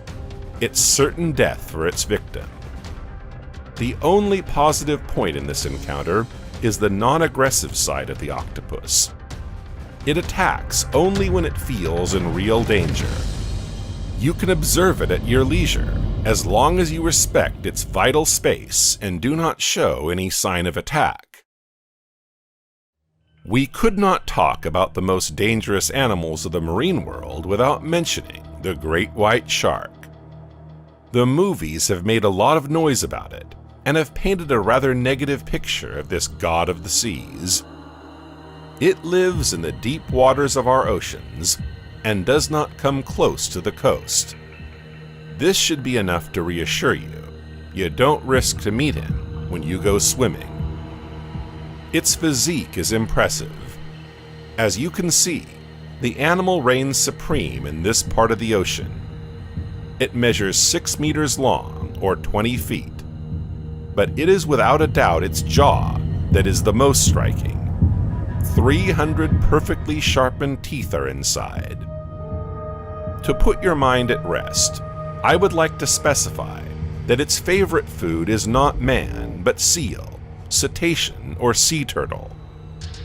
If some attacks on humans have caused a lot of ink to flow, it is not due to the aggressiveness of the shark, but to the very poor vision of this marine creature, which confuses humans with other marine animals. The shark remains a dangerous animal, as its body is armed to be one of the most fearsome predators in the ocean. When it hunts, it is impressive. The attacks are truly spectacular. After seeing a marine colossus such as the white shark, you will probably find it hard to believe me when I introduce you to our latest marine killer. It is, however, one of the most dangerous of the oceans. You're probably thinking of a fish or something like that, but it is nothing more or less than a simple little mollusk. The cone shell is formidable. It lives in the warm waters of the globe and is active mainly at night. It has a mouth membrane that allows it to wrap and gobble its prey. If most of the species of this mollusk are venomous, the biggest ones are very dangerous for humans. There is no anti-venom. A man can succumb in less than 2 hours after having touched one of these shells, notably the textile cone and the geographer cone.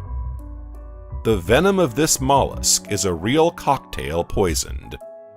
It combines the effects of the fugu, a venomous fish with a toxin 500 times more virulent than cyanide, and that of the cobra, a venomous snake whose neurotoxins can paralyze muscles in the respiratory system. This shell leaves absolutely no chance for its victim to escape. It projects its venom with a stinger that you can see at the end of its body. It strikes its victim, paralyzes it, and waits patiently until its feast is ready to be eaten. The shells of this mollusk are often very pretty, with white and brown rings and striations. They attract men for their aesthetic characteristics, but can be dangerous and deadly.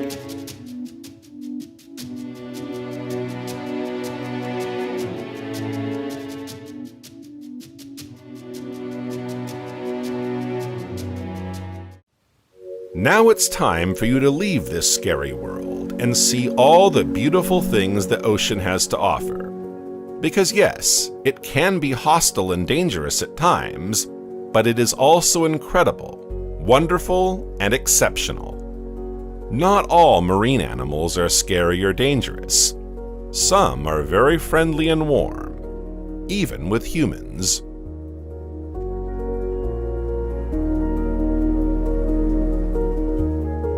When you say the name shark, it is quite rare not to feel a little apprehensive. But don't let its name fool you. The whale shark is a friendly species, to say the least. This marine creature is indeed a shark. The whale shark is an impressive and rather charismatic fish. It is recognizable by its cartilaginous skeleton, its 7 gill slits on each side of the head, and its 300 rows of teeth, that is to say, 3,000 teeth in total. Its disproportionate size, between 8 and 15 meters for the most impressive, does not play much in its favor either. However, it can still be classified as a friendly marine creature. The whale shark is different. Indeed, this colossal fish does not hunt. It filters its food like the whales, hence its name. Its teeth are numerous, but they are very small. That is why they are only used to filter the future breakfast of the animal. These fish are very gentle and curious. They are, in spite of their 20 meters or 65-foot length and their 34 tons, rather friendly marine animals. You can swim alongside it without fear. And then, look at how majestic he is in the water. His movements are smooth and slow. It seems that he gives you time to admire him, to discover him, and to get to know him. Like many shark and whale species, they are very intelligent and generally curious beings. They are not aggressive, and may come and swim beside you for a few moments before continuing on their way. This marine creature is, like the whale shark, one of the most imposing creatures in the marine world. But don't let its size fool you. It's a big teddy bear. The manatee has long been equated with mermaids. Historians believe that this misunderstanding is due to the animal's ability to stand upright in the water. As you can see, it has 2 webbed feet at the end of its body. This animal is very curious, and it is not uncommon for it to seek the company of humans. As you can see, you are as intriguing as they can be to you. Manatees may approach to quench their thirst for curiosity. They want to know what kind of strange fish you are. If they are known for their gentleness, it is because they are not equipped to defend themselves and prefer to flee rather than attack head-on. They are very large marine animals, but they are mostly exclusive herbivores. They do not hunt. In spite of their calm and friendly character, do not try to approach them. As any wild animal, the adults protect the young from predators. They could react badly if you invest a little too close to their territory. However, you can let them approach you without any fear. Like you, they are curious to discover more about the ocean. They wonder what you look like and come to meet you to find out. Let's continue our little underwater trip to meet another member of the shark family, the hammerhead shark. It was necessary to improve the image of these marine gods. The shark still has a very bad image with the general public, but it is important to re-inform people about the curious and gentle character of this very intelligent and peaceful animal.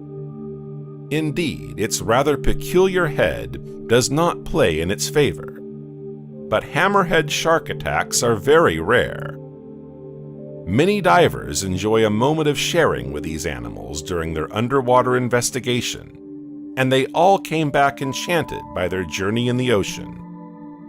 A hammerhead shark that does not want to be approached or wants to be left alone will show you signs of discomfort.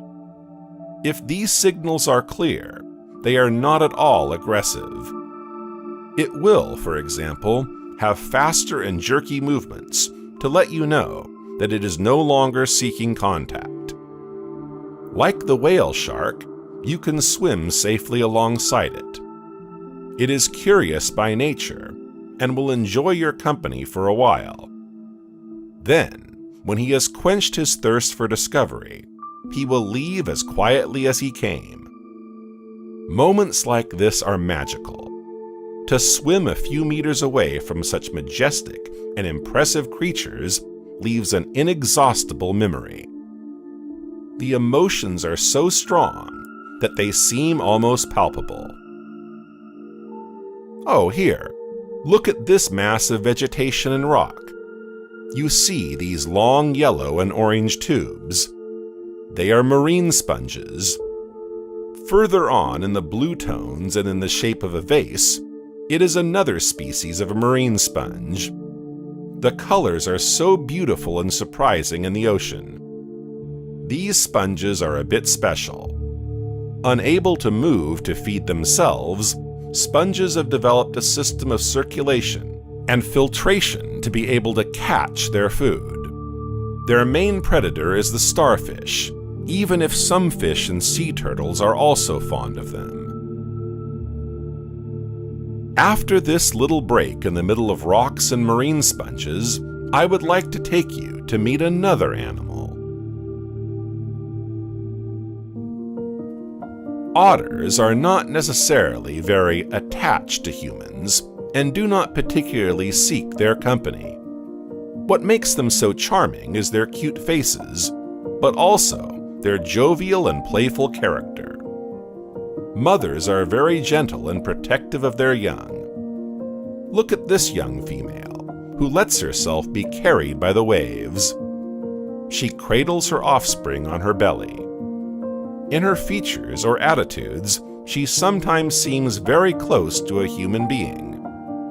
This is probably why she is so endearing. Their dense and soft fur and their so particular face give them a pretty face. They are cute. They look like cuddly toys. But be careful all the same. In spite of its apparent tranquility, this young mother will not hesitate to bite to defend her young. This is a wild animal, and otters are very protective. If you respect their territory and a certain distance, they will never attack you without reason.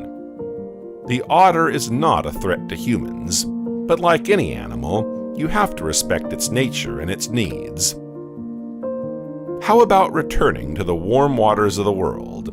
If they are heavenly, they are also full of incredible marine animals. We are here at the edge of Sri Lanka. We are going to meet an astonishing animal, both by its size and by its behavior.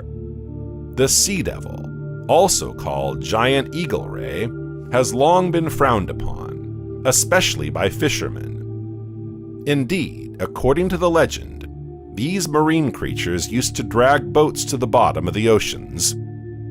If this image still sticks to their fins, it is totally false. Their size is indeed very charismatic, up to 9 meters long. They can weigh nearly 2 tons, so they are real colossus of the sea. However, these animals are very friendly. First of all, you should know that unlike its cousins, the sea devil does not have a venomous tail. If these giant rays are rather playful and curious, they are also very intelligent. Some experiments conducted on this species have shown that they were able to recognize their reflection in a mirror. Curious by nature, they do not hesitate to approach men either. They can even initiate contact. As you can see, they are not aggressive.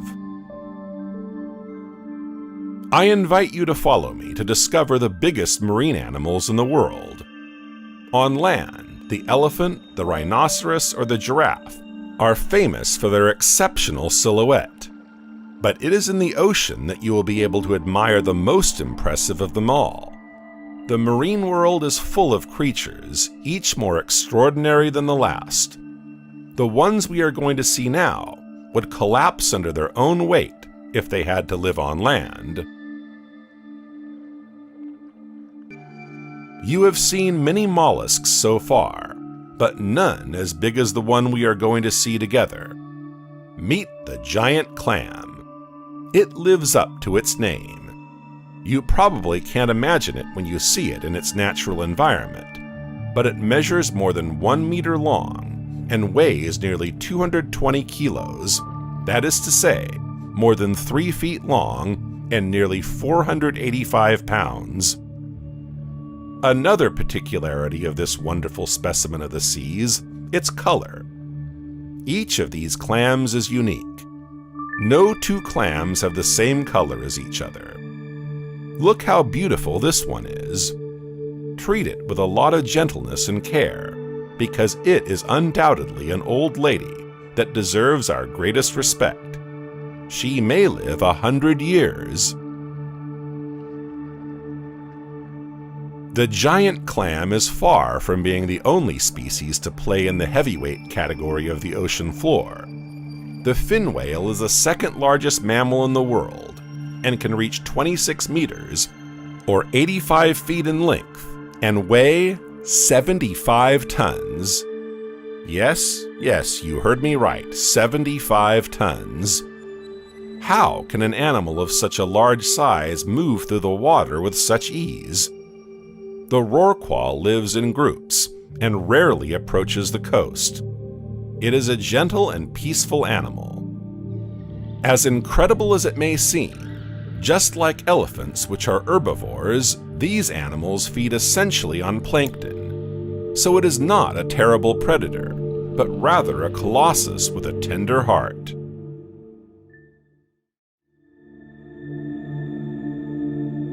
I'd like to introduce you to another mother giant. This time it's a fish, but a colossal fish. The sunfish, also called mola mola, or mole in a more general way. Whatever name we give it, it is still a strange specimen of the ocean. It is very imposing, and its morphology is very particular. It has the shape of a flattened disc. It can weigh 27 tons, or 3 meters or 10 feet long, and 4 meters or 13 feet high, from fin to fin. It is very impressive, isn't it? But his physique should not scare you too much.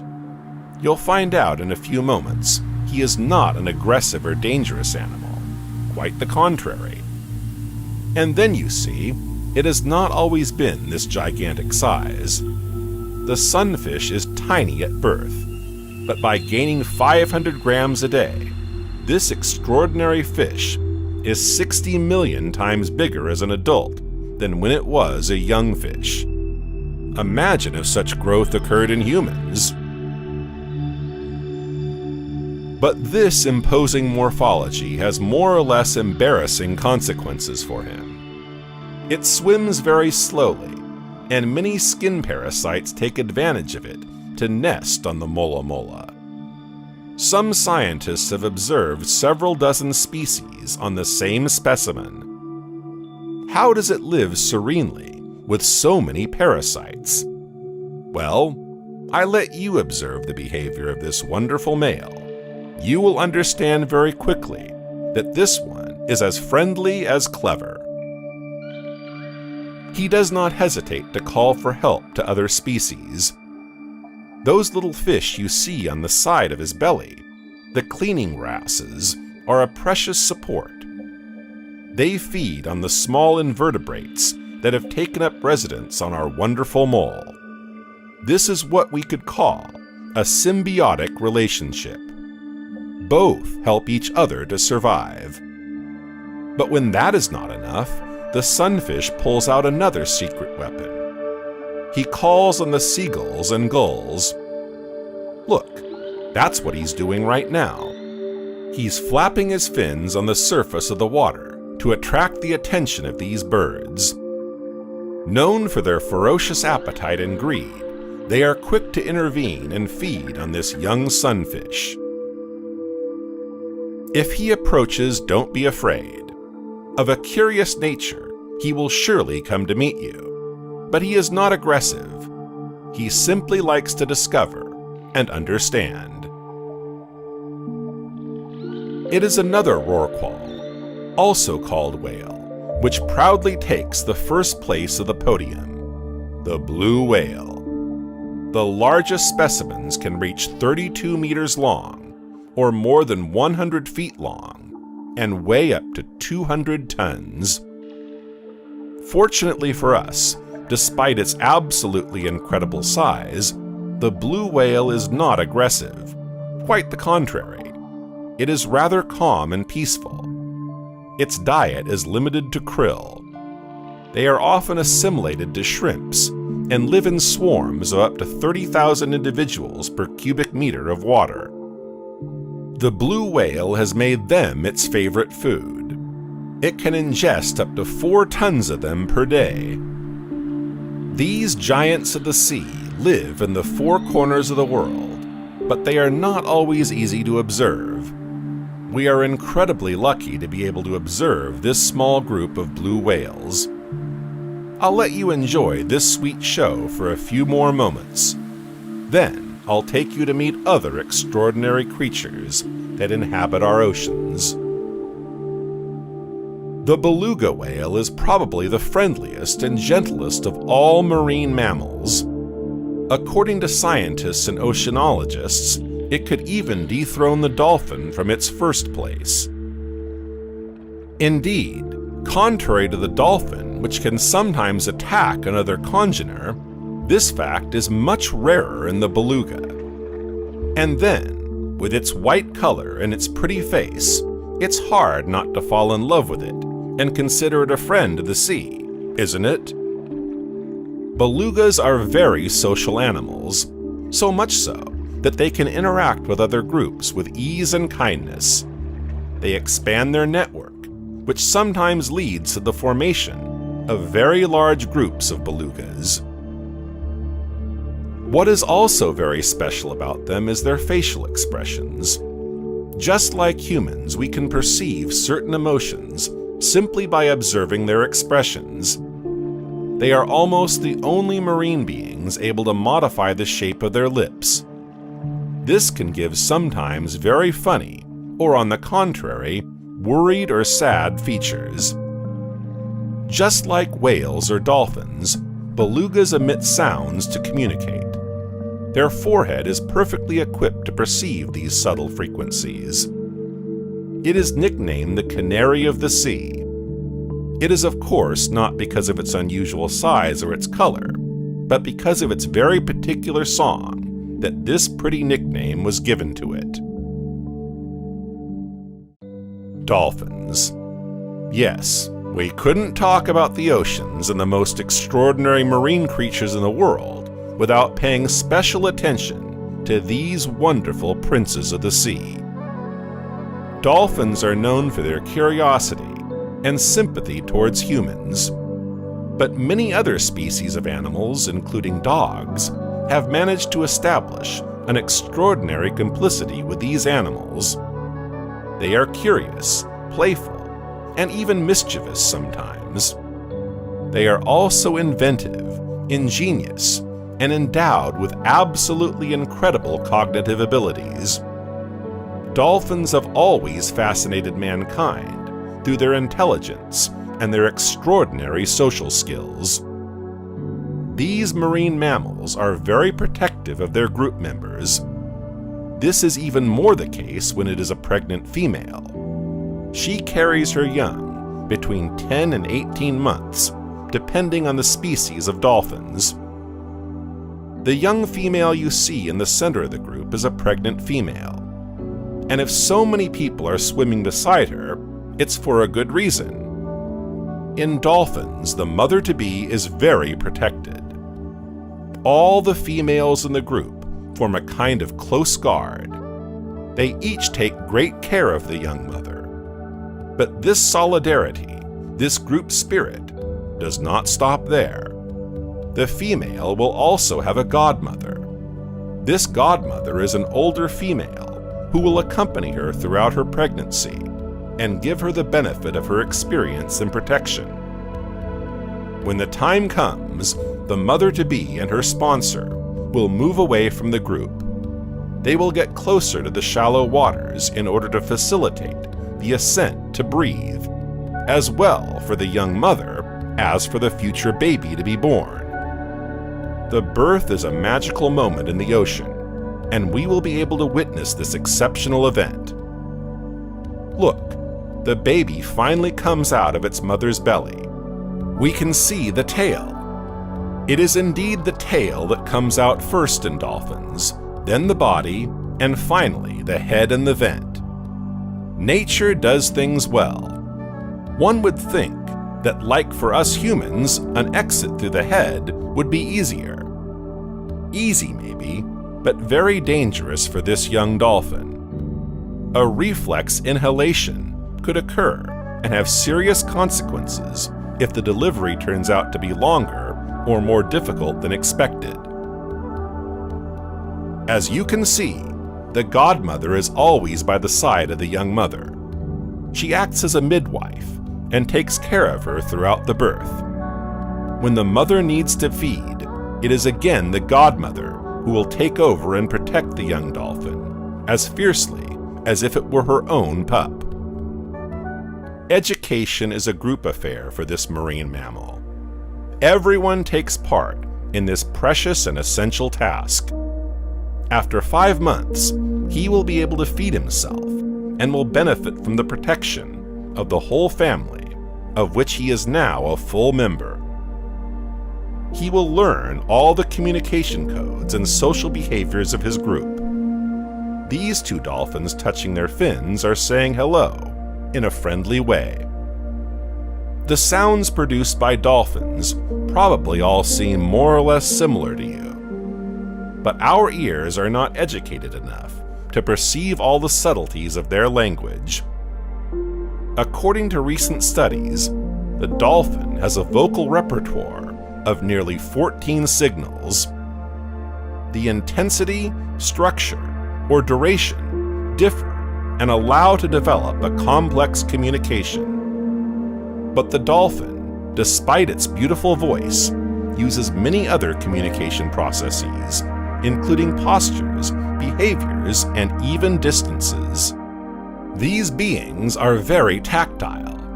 It is undoubtedly what allows this unification and this solidarity in the group. The physical contact is essential within the group. It is the basis of their communication system. If the social skills of the dolphin have made it so popular, it is also a very intelligent creature, gifted with reflection and capable of sometimes surprising action. It is not uncommon for dolphins to have asked humans for help. Near Hawaii, one of them approached a diver because a hook was stuck in his flipper, for example. He was thus able to benefit from a human help to remove the famous hook and to continue his way in the ocean. Sometimes they come into contact with humans or other animals not to ask for help, but to provide their own. Nicknamed the superheroes of the sea, they have many outstanding rescues to their credit. They have rescued humans from drowning, but also some of them from shark attacks. Dolphins know how to be brave. They have also helped other marine animals, or even dogs, in trouble in the water. The dolphin is one of the most exceptional beings that inhabit our world. How can we not succumb to the charms of the ocean when we meet such creatures? This nice meeting marks the end of our trip. Here we are at the end of our journey. You have been able to admire extraordinary animals and to perceive with your own eyes the richness of the biodiversity that is hidden at the bottom of our oceans. Which species has impressed you the most because of its extraordinary abilities or its physical characteristics?